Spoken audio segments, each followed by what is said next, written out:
jsme se objednali 2krát fajnovku s tím čikrem. Teď čekáme. Tak uvidíme, jestli nám to fajnovku teda dají. Ale bude to fajn. Jestli nám dají to fajnovku. Zatím to není fajn, jsme ve frontě. Ale určitě to, ale už jedeme. To je fajnovka, podívej.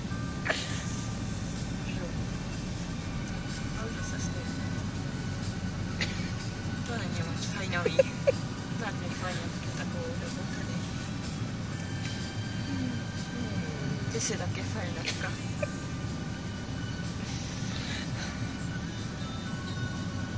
Tady je to všechno fajnový. Přišla ti fajnová zpráva. To určitě. Hodně fajn, hele, už jedeme.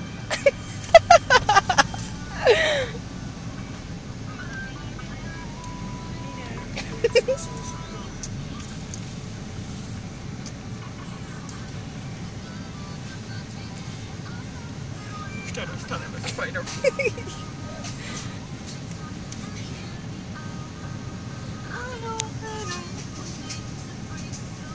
Alinka je taky fajnovská.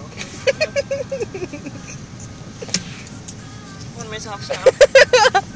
On je taky fajnovka.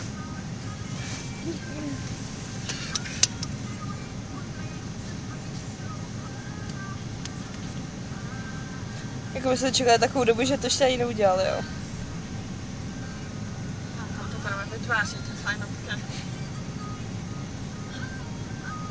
A my už jedeme. Co mám dělat?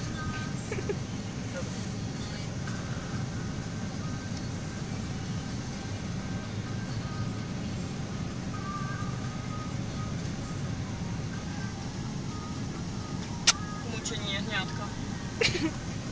Už jsme tady.